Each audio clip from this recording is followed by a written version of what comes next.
প্রথমেই দেখে নেব আজকের সংবাদ শিরোনাম, জানাবো আজকের বাছাই করা গুরুত্বপূর্ণ তাজা খবর। শুরুতেই হেডলাইন। কালীপুজোয় কলকাতায় নিষিদ্ধ শব্দবাজি ব্যবহার, 183 জন গ্রেপ্তার। অত্যাচারে খুন সঞ্জয়ের ভাগ্নি, রণক্ষেত্র আলিপুর, বাবা সৎ মাকে গণপিটুনি।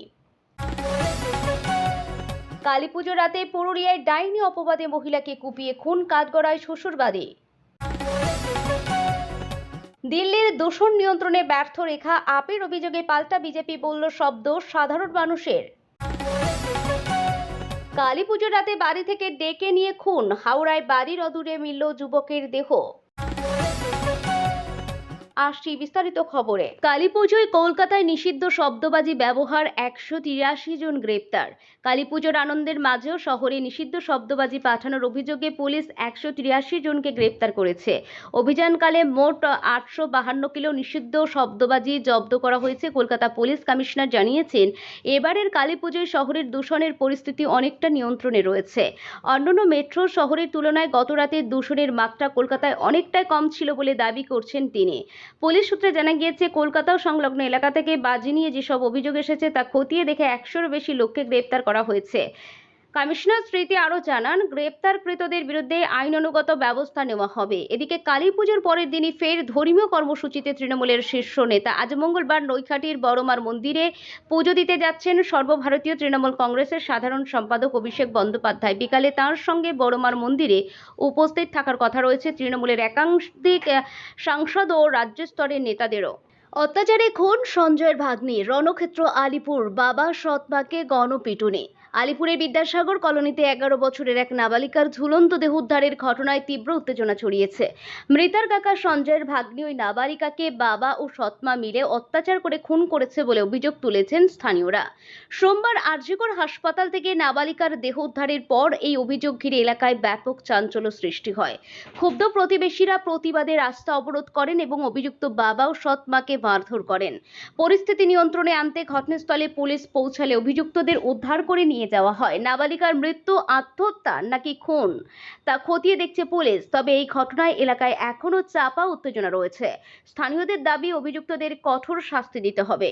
কালীপুজোর রাতে একদিকে যেমন মায়ের আরাধনা চলছে, অন্যদিকে এই রাজ্যে মর্মান্তিক পরিণতির শিকার হলেন এক গৃহবধূ। অভিযোগ, ডাইনি অপবাদের জেরে স্বামীর পরিবারের সদস্যদের হাতেই খুন হতে হয়েছে মহিলাকে।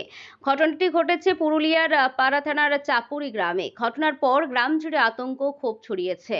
ইতিমধ্যে দেহ উদ্ধার করে ময়নাতদন্তে পাঠিয়েছে পুলিশ এবং আটক করা হয়েছে পরিবারের কয়েকজন সদস্যকে, যাদের মধ্যে মৃতার দেওরও রয়েছে। স্থানীয় সূত্রে জানা গিয়েছে, চাপুরের বাসিন্দা ওই মহিলার স্বামী ও সন্তানদের নিয়ে থাকতেন সেখানে। অভিযোগ, বছরের পর বছর ধরে দেবর ও সহ শ্বশুর শাশুড়ি একাংশ তাকে ডাইনি বলে অপমান ও নির্যাতন চালাতো। কালীপুজোর রাতে সেই মানসিক অত্যাচারে ভয়াবহ আকার নেয়। অভিযোগ, সোমবার রাতে পরিবারের মধ্যে উত্তপ্ত বাকবিতণ্ডার পর ওই মহিলার উপর চড়াও হয় কয়েকজন আত্মীয়। ধারালো অস্ত্র দিয়ে এলো পাথাড়ি কোপানো হয় তাকে, মুখ থেতলে দেওয়া হয়।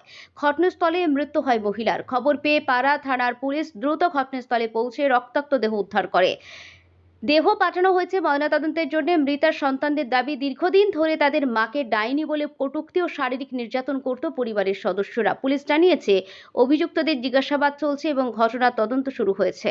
প্রশাসন সূত্রে জানা যায়, গ্রামীণ এলাকায় ডাইনি অপবাদে অত্যাচারের ঘটনা নতুন নয়। একাধিকবার সচেতনতার অভিযান চালানোর পরও এই কুসংস্কারের বলি হচ্ছে বহু নিরপরাধ নারী। দিল্লির দূষণ নিয়ন্ত্রণে ব্যর্থ রেখা, আপের অভিযোগে পাল্টা বিজেপি বলল সব দোষ সাধারণ মানুষের। দীপাবলির পর সকালে দূষণে ঢেকে রাজধানী, মুখ্যমন্ত্রী রেখা গুপ্তা সরকারকে দায়ী করল আপ। বলল, একিউআই উচ্চারণ করতেও পারেন না মুখ্যমন্ত্রী। পাল্টা বিজেপির দাবি, দোষ আসলে নাগরিকদের। দীপাবলির পরদিন সকালেই বিষাক্ত কুয়াশায় ঢেকে গিয়েছে দিল্লি। বায়ুর মান খুবই খারাপ থেকে ভয়াবহ, সব জায়গায় লাল সতর্কতা। দূষণ রুখতে আগাম করার নির্দেশ ও আদালতের সময়সীমা সবই যেন ব্যর্থ। এ নিয়েই শুরু হয়েছে তীব্র রাজনৈতিক দোষারোপের লড়াই। দিল্লির বায়ু দূষণের জন্য সরাসরি মুখ্যমন্ত্রী রেখা গুপ্তা ও তাঁর বিজেপি সরকারের ব্যর্থতাকেই দায়ী করছে আম আদমি পার্টি। দলের রাজ্য সভাপতি সৌরভ ভরদ্বাজ কটাক্ষ করে বলেন, মুখ্যমন্ত্রী একিউআই উচ্চারণও করতে পারে না। তিনি বলেন, আইকিউ কিউ কিউ সরকারের কোনো প্রস্তুতিই ছিল না। দূষণ রুখতে তারা কিছুই করে করেননি। এদিন আপ নেতা গোপাল রায় অভিযোগ করেন, দিল্লিতে দূষণ বাড়ছে কিন্তু সরকার শুধু অন্য রাজ্যগুলিকে দোষ দিচ্ছে। উত্তরপ্রদেশ, হরিয়ানা, রাজস্থান সব জায়গায় বিজেপি শাসন করছে, দীপাবলির আগে কেন তারা উদ্যোগ নিল না? কালীপুজোর রাতে বাড়ি থেকে ডেকে নিয়ে খুন, হাওড়ায় বাড়ির অদূরে মিলল যুবকের দেহ। কালীপুজোর রাতে যুবকের রহস্য মৃত্যু। ভোর রাতে বাড়ি থেকে কিছুটা দূরে মিলল দেহ। দেহের গলায় ও পাঁজরে আঘাতের চিহ্ন রয়েছে। বাড়ি থেকে ডেকে নিয়ে গিয়ে খুনের অভিযোগ পরিবারের। ঘটনাটি ঘটেছে হাওড়ার বেলুর রাজেন সেটেন এলাকায়। অস্বাভাবিক মৃত্যুর মামলা দায়ের করে তদন্তে নেমেছে পুলিশ। মৃত যুবকের নাম শুভঙ্কর বড়ুয়া, বয়স 30। তিনি বেলুর শেটলেন এলাকার বাসিন্দা। পরিবার জানিয়েছে, সোমবার রাতে বাড়ি ফেরার পর তাঁর কাছে একটি ফোন আসে। তার পরপর তিনি ফের বেরিয়ে যান। রাতে আর ফেরেননি। ভোর রাতে শুভঙ্করের দেহ উদ্ধার হয় বাড়ি থেকে কিছুটা দূরে। পুলিশ দেহ উদ্ধার করে টিএল জয়সাল হাসপাতালে পাঠিয়েছে। চিকিৎসকেরা জানান, ধস্তাধস্তির জেরে শুভঙ্করের গলায় ও পাঁজরে চোট লাগে। এরপরে খুনের অভিযোগ তুলেছে পরিবার, তবে নির্দিষ্ট কারো বিরুদ্ধে অভিযোগ করেননি তারা। শুভঙ্করের মামা সঞ্জয় ঘোষ জানান, সোমবার রাত 11:30 নাগাদ তিনিও শুভঙ্কর একসঙ্গে বাড়ি ফেরেন। তারপর গভীর রাতে যুবকের কাছে ফোন আসে। সেই ফোন পেয়েই শুভঙ্কর বাড়ি থেকে বেরিয়ে যান। তারপর ভোর রাতে বাড়ি থেকে কিছুটা দূরে দেহ উদ্ধার হয়।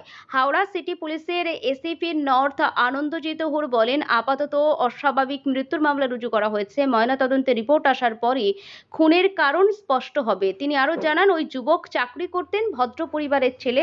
মৃত্যুর কারণ জানতে আমরা ঘটনার তদন্ত করছি।